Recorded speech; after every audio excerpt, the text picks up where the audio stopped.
In 2019, Donald Trump made headlines with an unexpected proposal. He wanted the United States to buy Greenland from Denmark. The idea was met with confusion, mockery, and even anger from Danish officials. But despite the backlash, Trump never truly abandoned the idea. Many dismissed it as one of his impulsive statements, but behind the scenes, there were deeper strategic reasons at play. Greenland is more than just a vast, icy landmass. It holds immense geopolitical and economic value. In this video, we're diving deep into the real reasons Trump wanted Greenland, why the idea keeps coming up, and the global implications of such a move. The history of the U.S. interest in Greenland. Trump's interest in Greenland wasn't the first time the U.S. had tried to acquire the territory. In fact, America has had its eye on Greenland for over a century. In 1867, Secretary of State William Seward, who had just purchased Alaska from Russia, suggested that the U.S. should buy Greenland and Iceland. The idea didn't gain traction at the time.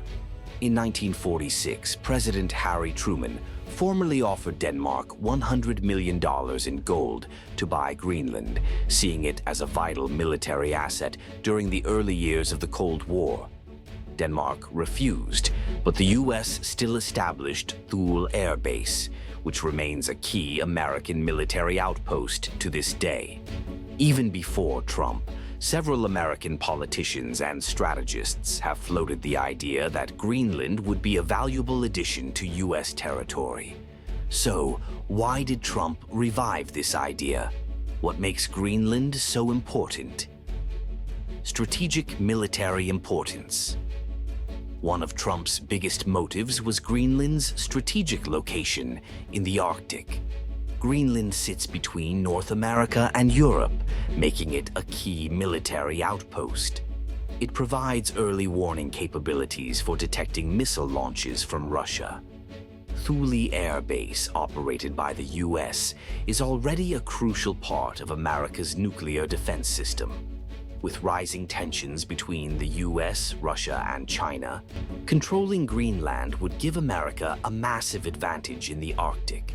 If Greenland were to become part of the U.S., Washington could expand its military presence without needing Denmark's approval. The race for Arctic influence. The Arctic is becoming a new battleground for global superpowers. As climate change melts the ice, previously inaccessible resources and shipping routes are opening up. Greenland is at the center of this transformation. The Arctic contains 13% of the world's undiscovered oil and 30% of its untapped natural gas. With ice melting, new shipping routes are emerging, potentially cutting thousands of miles off trade routes between Asia, Europe, and North America. Both Russia and China have been increasing their Arctic presence. Russia has built over 50 military outposts in the Arctic, while China has invested billions in infrastructure and research stations.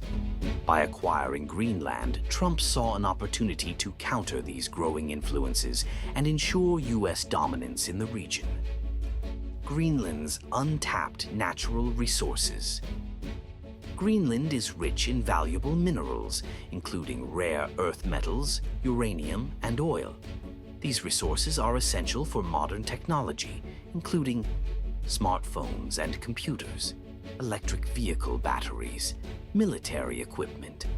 Currently, China dominates the global supply of rare earth metals, controlling over 80% of the market.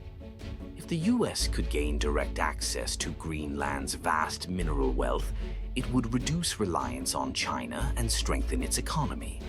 Trump, who prioritized America First policies, saw Greenland as a way to secure these critical resources for the U.S., preventing China from expanding its grip on the global tech industry. The potential for economic development. Another reason Trump saw value in Greenland was its economic potential. Despite being the world's largest island, Greenland has a population of just 56,000 people and relies heavily on subsidies from Denmark. Trump suggested that the U.S. could help develop Greenland's economy by investing in infrastructure and energy projects, tourism and trade, mining and natural resource extraction. Trump even framed the purchase as a real estate deal, saying, "It's just something we've talked about. Denmark essentially owns it. We're very good allies with Denmark. Strategically, it's interesting and we'd be interested, but we'll talk to them a little bit." His approach treated Greenland like a business opportunity, similar to how he operated in real estate. However, Denmark and Greenlandic leaders saw it differently. Why Denmark rejected Trump's offer. Denmark was outraged by Trump's suggestion, with Prime Minister Mette Frederiksen calling the idea absurd. Here's why Denmark refused to sell. Greenland is a self-governing territory with increasing independence from Denmark. Selling it would be politically unthinkable. Greenland's people don't want to be bought.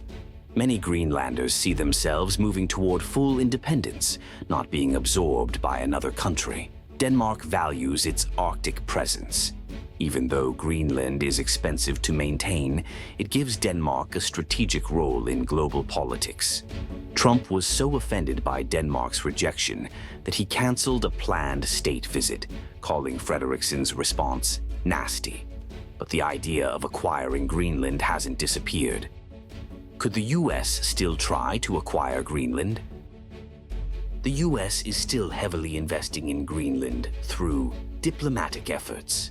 In 2020, the US opened a consulate in Nuuk, Greenland's capital, for the first time in decades. Resource exploration. American companies are exploring Greenland's mining potential. Even if outright purchasing Greenland is politically impossible, the US could still increase its presence and control through investment and strategic partnerships. The global impact of a US-controlled Greenland. If the US were ever to gain control of Greenland, the global consequences would be massive. It would reshape Arctic politics, increasing tensions with Russia and China.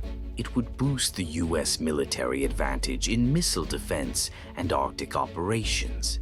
It could trigger a resource battle as other countries rush to secure their own access to Arctic minerals. For now, Greenland remains under Danish control, but its strategic importance means the US will continue to push for greater influence, whether through diplomacy, investment, or future negotiations. Conclusion. Trump's proposal to buy Greenland may have sounded bizarre at first, but beneath the surface it was driven by military strategy, economic interests, and global power struggles. The Arctic is becoming the next frontier of competition, and Greenland sits at the heart of it all. While Denmark firmly rejected the idea, the US isn't giving up its interest. The question isn't just whether Greenland will ever be for sale, but how much influence America can gain over it without owning it outright. One thing is certain, Greenland's importance on the world stage is only growing, and the battle for control in the Arctic is far from over.